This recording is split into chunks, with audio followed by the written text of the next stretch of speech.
এসে উপস্থিত হতে পেরেছি এবং বসতে পেরেছি, সেজন্য আজকে বনসাইয়া কমিউনিটি সেন্টারের কর্তৃপক্ষকে আমরা ধন্যবাদ জানাচ্ছি।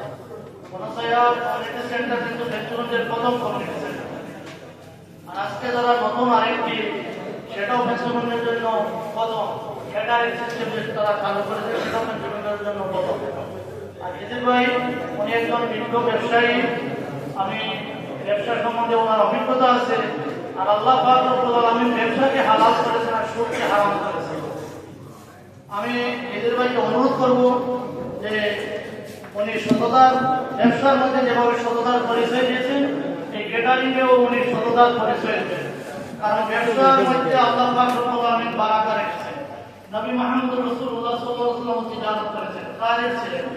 যখন মদিনায় হিজরত করলেন সাহাবায়ে کرام, তখন আব্দুর রহমান বিন আউফ মদিনায় গিয়ে তিনি প্রথমেই বলেছেন, দাল্লুনি আলা সুকুল মদিনা, মদিনার বাজারটা আমাকে পরিচয় করে দাও।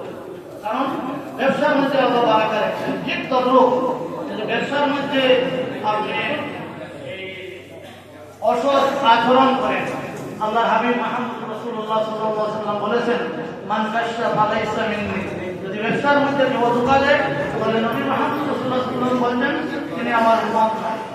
তাই এদেরকে অনুরোধ করব, আপনি যেভাবে আপনার বক্তব্য বলেছেন যে আপনি ব্যবসার মধ্যে সততার পরিচয় দিবেন এবং যেটা অর্ডার করা হবে সেটাই আপনি মানুষকে খাওয়াবেন।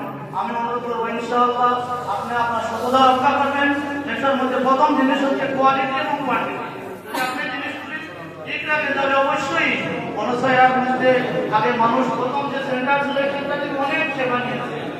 এখন বর্তমানে ইনশাআল্লাহ এই সেন্টার থেকে মানুষ সেবা নেবে, আপনার প্রতি আকৃষ্ট হবে। মানুষ ফেঞ্চুগঞ্জের মানুষ আপনার প্রতি দুর্বল আছে আপনার ব্যবসার সততা থেকে।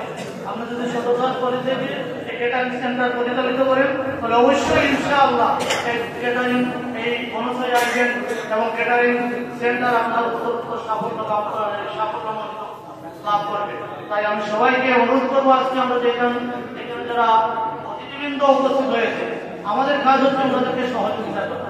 একটা ব্যবসা প্রতিষ্ঠান যদি আমাদের সহযোগিতা না থাকে তাহলে সে সফলতায় পৌঁছতে পারে না।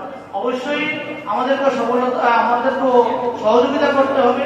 আমরা যারা এখানে উপস্থিত হয়েছি, ছোটখাটো যত অনুষ্ঠান আছে 500 নিচে, আমরা যদি তাদেরকে সহযোগিতা করি, এই সেন্টার যেভাবে নতুন আঙ্গিনায় আজকে উদ্বোধন হতে যাচ্ছে, আমরা অবশ্যই তাদেরকে যদি সহযোগিতা করি অবশ্যই সেটা সাফল্য লাভ করবে।